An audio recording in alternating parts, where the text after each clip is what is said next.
Bringing people and communities together on seclosounds.org. Your listening station.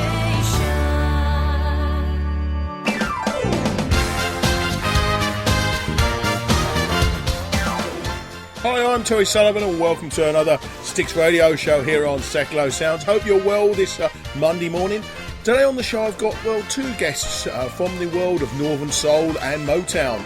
Later on in the show I'm going to be talking to Angelo Starr, brother of the late great Edwin Starr. He's going to be telling me about his band The Team. We'll be playing some tracks from his album called Keeping the Faith. But first up on the show she's a legendary Northern Soul singer. Her name's Lorraine Silver. We're going to be talking to her after we hear this song. This is the original version of Lost Summer Love.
James Jones, and I am the host of Spotlight, Milton Keynes' largest prize talent search, brought to you by New Money Entertainment. We've been looking for the best musical talent in Milton Keynes and the surrounding areas since July last year. From hundreds of submissions, we now have 8 semi-finalists, and we are now putting the fans in control. It's over to you, the listener, to choose who your favourite performer is by placing your vote on the artist profile page. Just search for New Money Presents Spotlight or go online to newmoneyrecordings.com. The top 4 most voted will be going on to perform at the live £5,000 grand final in August with Rising Stars and X Factor finalist Rough Copy. Voting closes in June 2015, so be sure to show your support.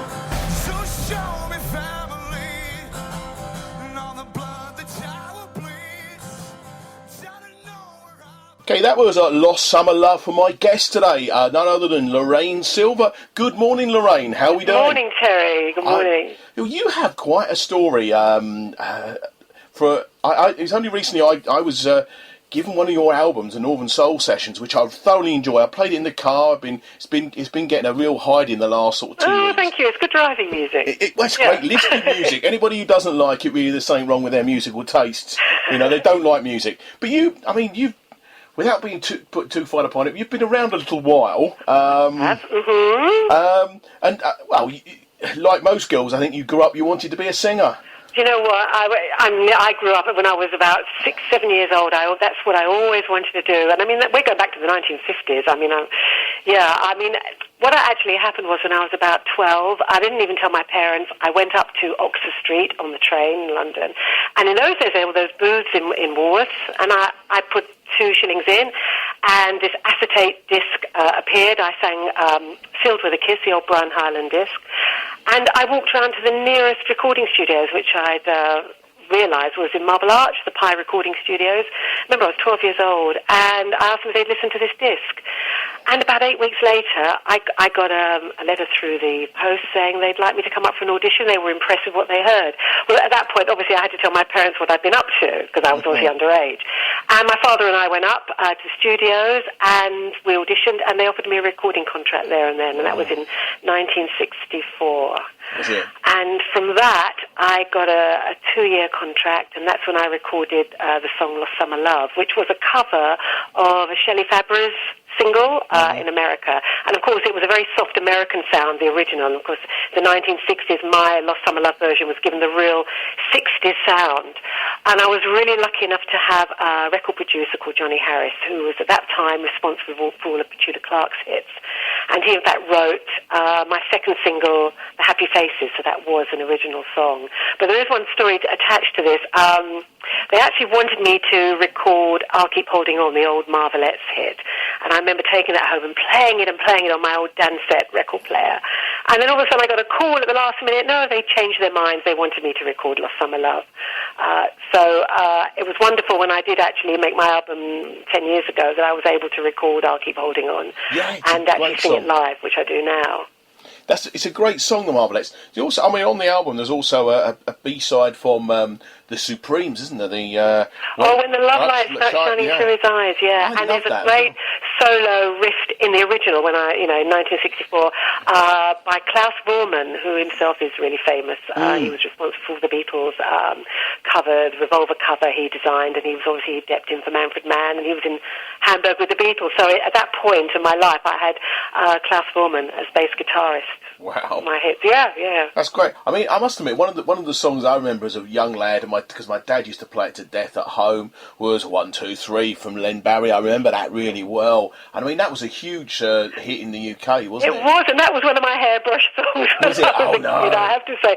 So again, when I was choosing the album, I was having a word with a lot of DJs and just choosing tracks that I really liked from the Northern Soul scene. And I had to put that one on because it did cross over. It's a great song, actually. You need to do a good version of it. It's actually, I think it's the first time I've ever heard a female sing it, which is... Yeah.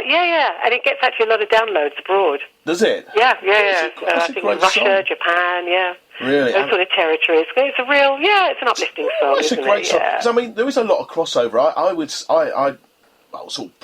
I've coined this, the Northern Soul is the British Motown. It is. I think there's so much, it sounds so alike, and the crossover. I mean, you've done a couple of Marvelettes and the Supreme songs, and most obviously the authentic Northern Soul stuff is American stuff, and it was people like myself, unknown singers, DJs at the time were just literally going into second-hand record shop and sifting through and finding tracks like mine, people they'd never heard of, and of course when they were playing it all up in Wigan, which obviously I knew nothing about, that's another side of the story, people obviously didn't know that I was British at the time. They didn't know anything about me. They didn't know that I was only sort of 13 when I actually recorded Lost Summer Love. So when we all discovered each other in the mid-'80s, it was quite a revelation, I think. Yeah, because you tell the story now about the mid-'80s. It's quite a story, actually. Well, I recorded these songs in the 60s, and they really did hope I was going to have British hit singles with it. But at the time, my manager at the time had a massive hit with the Overlanders, who recorded the Beatles track Michelle.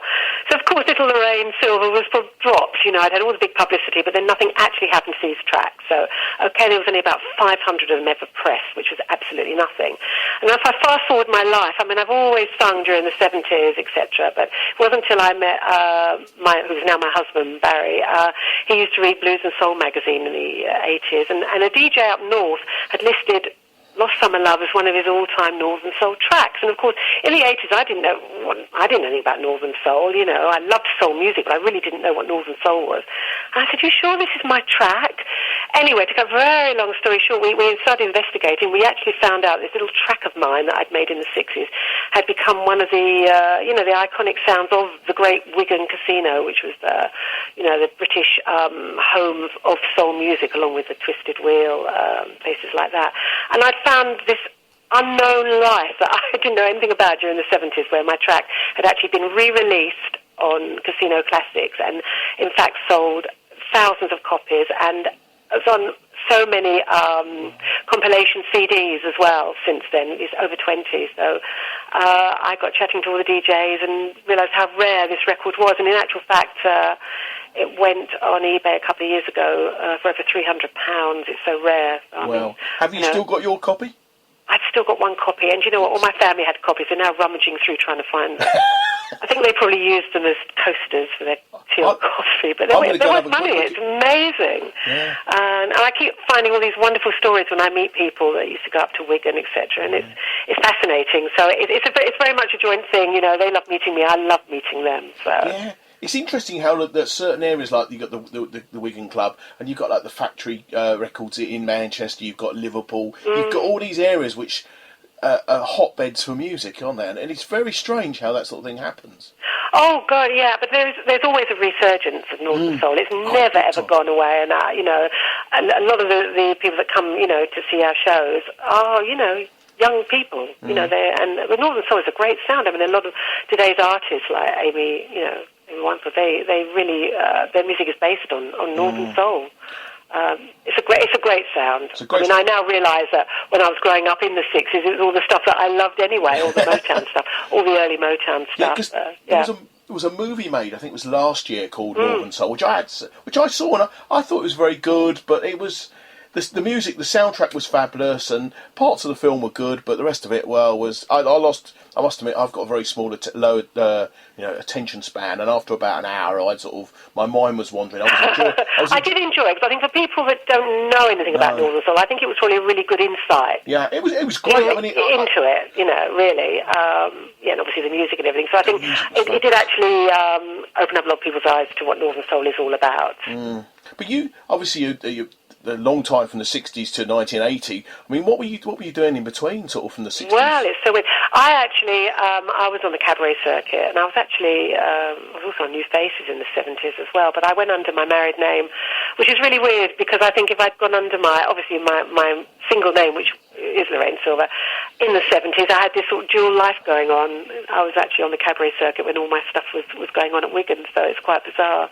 And then I actually, in the 80s, I was in a trio with a couple of other girls, and we did a lot of theatre shows and clubs during the 80s as well. So I've never stopped singing, but I have to say, I think I've come back home now, really, with all this. I tour now with the Mod All-Star Band, which is with Steve Ellis from Love Affair and Chris Farlow. We do a few dates together.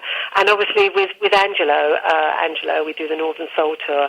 Angelo Starr being Edwin Starr's brother, and that show is brilliant. And we're local on the 13th of June. You know, we're at the Stables. That's right. I was going to do that bit, but you've just done it for me. That's great. Stables, it's our fourth year back there. We sell out every year. It's a great night. It's a fabulous venue. I mean, I can only imagine what the sound must be like in there. Fabulous. It's a wonderful venue to work in. Their hospitality is fantastic.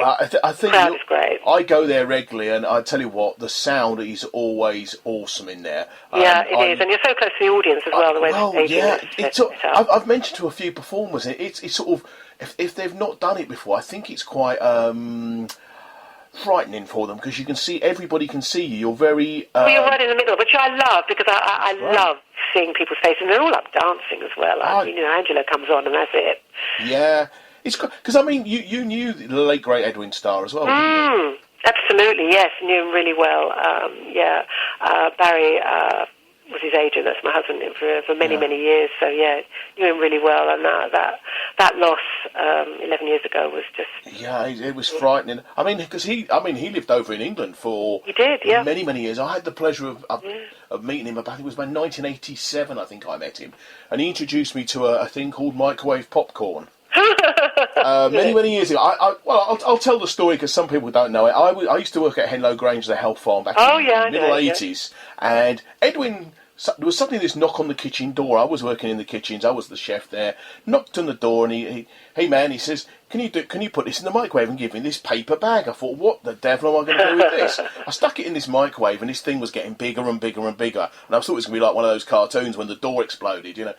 And I think we left it for 2 minutes. We took it out and he opened it up, and it was one of these. It was some of this microwave popcorn, and he introduced me to that. I think it was about 1987 time. Oh my God! And that was my enduring memory of him. I mean, he was a great musician, great singer, sung some great songs, and of course on his I think it's on his tombstone, if I've got it correct, it's got Agent 00 Soul. Oh, which he was completely. I had the pleasure of seeing him. I think it was a Hammersmith Apollo.